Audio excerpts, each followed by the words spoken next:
on Monday, I was fortunate enough to see Sonic the Hedgehog 3. And wow, it was awesome! Between the movie itself, my own personal theories, and the statistics of this movie, I have a lot to get through in this video. Anyway, you guys don't need any more introduction to this video. I've been mentioning it for more than a month at this point. So without further ado, here's my review on Sonic 3. Let's get into it. Also, be warned, there are tons of spoilers in this video. So unless you want to know everything before you see the movie yourself, click off this video and go see the movie first. You have been officially warned. Now proceed at your own risk. Thank you. First off, I did get the special popcorn bucket thingy.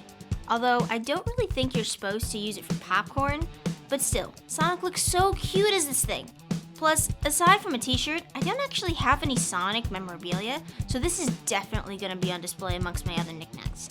One thing that I do wish is that they made more of these for the other characters. Imagine having Sonic, Tails, Knuckles, and Shadow all lined up on your shelf with popcorn buckets. It'd be too adorable to handle.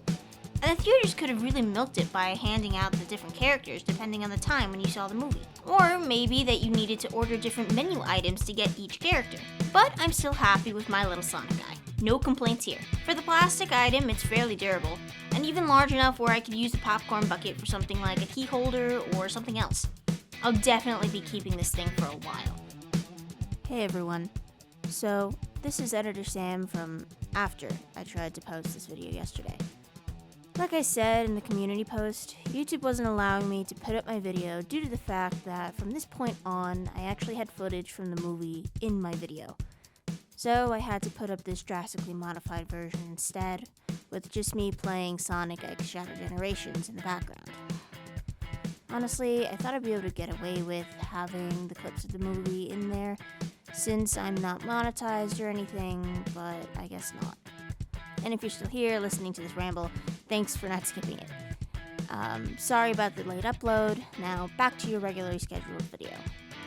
Now moving on to the movie. It was great. I loved it from beginning to end. The opening sequence of Shadow breaking out was just incredible. I loved the flashbacks and the suspense.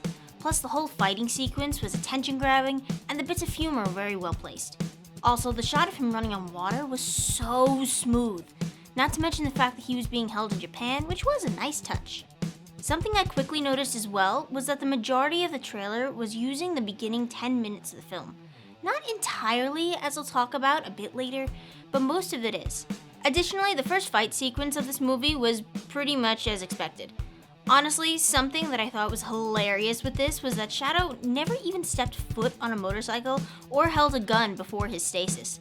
However, just minutes after being woken up, he's zipping around and shooting at Sonic. Anyway, Shadow's story in general throughout this movie was really well done. Maybe even better than in Sonic X or Sonic Adventure 2. His arc is a lot cleaner, and you can even see that when he's considered a villain, his efforts are solely driven by his thoughts of Maria. He wants her to get justice, he wants her to be avenged. Contrast that to Grandfather Robotnik. He doesn't really have thoughts of Maria, except for her death. He is in pain, and he wants the world to suffer. But Shadow's emotions are clear throughout the entire movie. Plus the A-B comparison of his lost relationship with Maria, and Sonic's whole relationship with Tom, Maddie, and the others. It's a connection that was never even bothered with in the games or show, and it really makes the Hedgehogs dynamic with each other so much better than just saying faker all the time. Faker! Faker! Not the faker! Ah! Faker! Faker! Hey guys, it's me, Sonic Faker! Additionally, Shadow's flashbacks of Maria were really touching. We've usually only seen just a few shots worth of Maria and Shadow in past games, and Sonic X. With this though, we got to see a lot more. Consequently, showing the happy, playful side of Shadow that's really non-existent in the other renditions of Sonic media. And all of it only furthers the understanding of Shadow's rage at Gunn and people in general once he loses Maria. Moving on to a much lighter note, I also enjoyed the little cameos of other characters from past movies. You had Randall and Rachel, when Tom and Maddie needed to shapeshift and sneak into Gunn headquarters. And Rachel's outburst to get past security was a good laugh. Not to mention, there was also Wade, who was guarding the Master Emerald, which obviously ties into the Knuckles show rather seamlessly. Side note, I can't remember if I ever said this in past videos, but they made the Master Emerald a lot smaller in this. Isn't it usually like humongous? Anyway, I thought that was a pretty interesting thing too. Moving on a bit later into the movie, I did pretty much call the moment when Shadow turned good. It just happened a little after the scene that I initially mentioned. Which, did any of you notice how they changed the coloring? In the trailer, the two of them look normal. Sonic with his regular blue, and Shadow with his black and red. But in the movie, they're actually both super hedgehogs at this point, leading me into a little bit of the design work with Shadow's super form. I always liked his super form better, even in Sonic X, but it was just perfect in the movie. The pale yellow and the red are gorgeous and almost make Shadow's power look more pure and natural. I wish they did a similar thing with Sonic's coloring, but then again, it's always been that way with these two designs. Sonic being more yellowy in color, and Shadow being a little bit more white looking with his yellow. But all of those little critiques were lost once the major team up happened. My gosh, they even had Live and Learn playing in the background during this. It was awesome! I could have watched a whole movie of just seeing these two blow up robots together. And not to mention, they did the iconic pose. It was such a treat seeing this after seeing both Sonic Adventure 2 and the recent Sonic X Shadow Generations doing this pose. Definitely stuff that would go over non-players' heads, but I loved these little details so much. Also, a little funny thing that I noticed, and also one of the kids in the theater with me noticed as well, is that Sonic was actually breathing in space. Obviously, Shadow and Sonic can get away with this when they're in super form, but after they both cool off and Sonic refrains from killing Shadow, they're both having their heartfelt conversation about Longclaw and Maria on the moon. And they're fine. I thought at first that they were just gonna chalk it up to the fact that they're technically aliens, so they can just breathe in space anyway. But then later, Sonic collapses after helping hold the blast ray, the Eclipse Cannon, at bay. And when Tails goes out to save him, he has to take in a deep breath because he's going into space. So I guess that was just a story mishap on Sega's part. It's kind of funny though. And the last little detail I really enjoyed in this movie was the fact that Shadow took off his cuffs at the end to help move the Eclipse Cannon away from Earth before it exploded. I didn't know if they would do this at all with his cuffs, but I was really happy to see Shadow unlock his full power to help save Earth. Even if there was no real explanation behind why he did it, I still appreciated it a lot. Anyway, for my last positive notion of this movie, I want to talk about the Eggman. I found the dynamic rather funny and enjoyable, and I think that it made this movie a lot more enjoyable for non-Sonic fans, since all the Shadow lore was more directed towards fans than regular watchers of this movie. Additionally, the little bromance thing, or whatever you'd call it, between Eggman and Agent Stone was sweet and funny. The cute exchange between Tails and Agent Stone at the beginning of the movie really set things up for the whole entire arc between the two. And with Eggman's revert back to good right at the end to save his henchmen, it really tied up the entire movie with a neat little bow in my opinion. However, as much as I liked the two Eggmen in this key point is also the catalyst for most of my critiques of the movie. Now, by no means do I think that this movie is bad. Hey, I got my Hot Topic Edgelord Hedgehog, so I am happy, but I did feel that the goofy scenes between Eggman and his grandfather took away from Shadow just a little bit. The villainy roles jumped around so much in this movie. In the start, it was Eggman being good and trying to stop Shadow. Then Eggman teamed up with his grandfather and Shadow. Then Shadow turned on the two Eggmen. And then finally, Eggman turned on his grandfather and even goes as far as to sacrifice himself to save Earth. I feel like adding Granddaddy into the mix was almost unnecessary and made things more messy. Though at the same time, I could never see Eggman destroying the entire world within the context of these movies, since he always wanted to rule it instead. So I do understand why they put the extra character in, but still, I think they could have had a lot more Sonic X Shadow rivalry in this if they took out one or two of the scenes with the double Jim Carreys. And another thing that I felt with this movie was that it felt rushed. Now, I don't know if this is just because I know half of the storyline from Sonic X and Sonic Adventure 2, but I feel like they could have spared just a few extra scenes of something. I don't know what. Maybe I'm wrong. I mean, this movie was a little shorter than the second movie, running for 1 hour and 49 minutes instead of 2 hours and 10 minutes. Yet it's still longer than the first movie, which was only 1 hour and 39 minutes. So I guess it's right within a good time range, but I still think that something else could have been added just to make it feel slightly less rushed. Just maybe. Though even still, I would go as far to say that all the scenes still blended very seamlessly with each other. And my last critique, again, is a debatable one.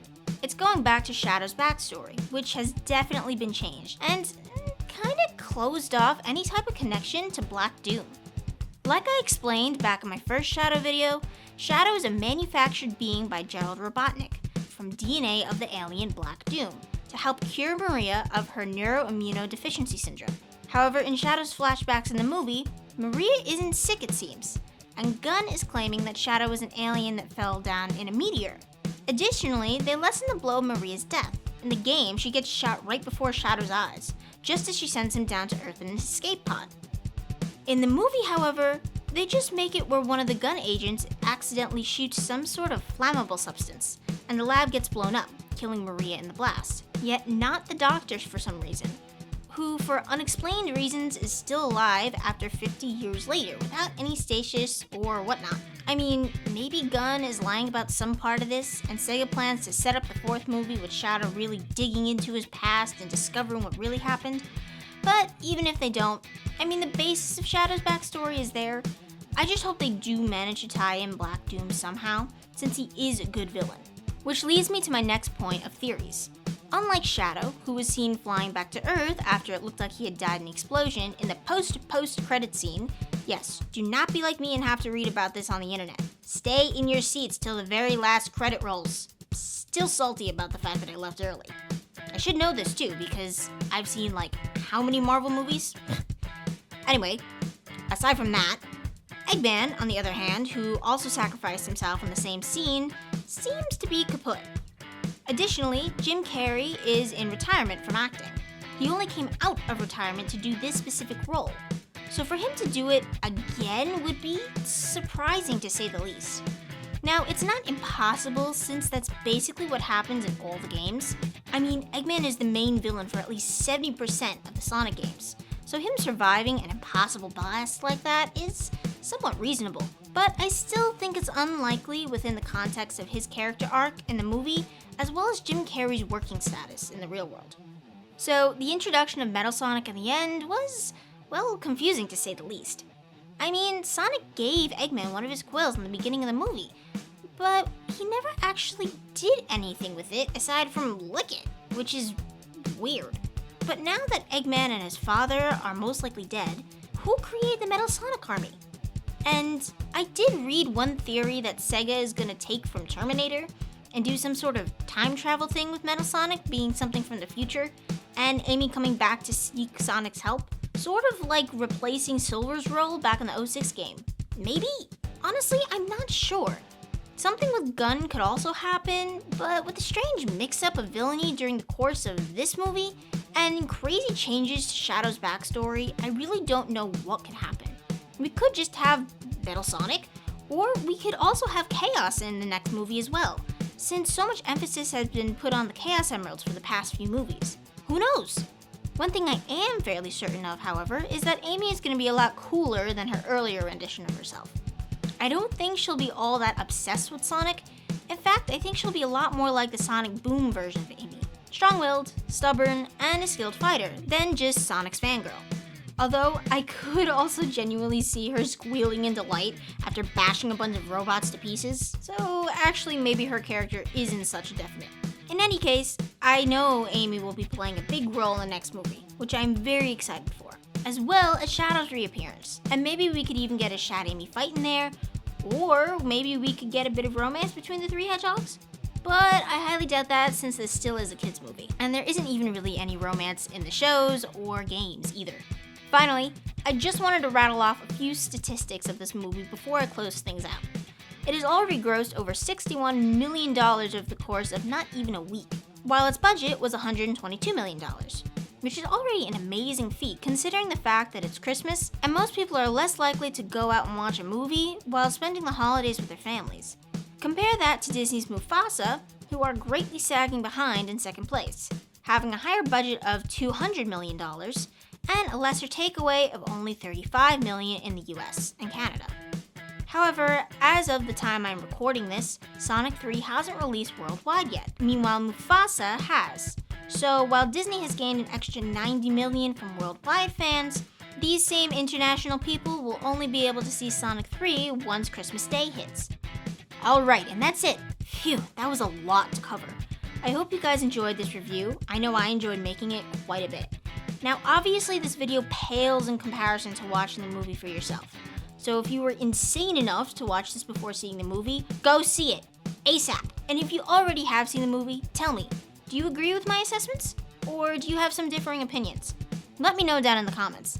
And if you like this video, be sure to like, subscribe, and hit that notification bell so you never miss another video. Thanks for watching. I'll see you guys next time. Bye!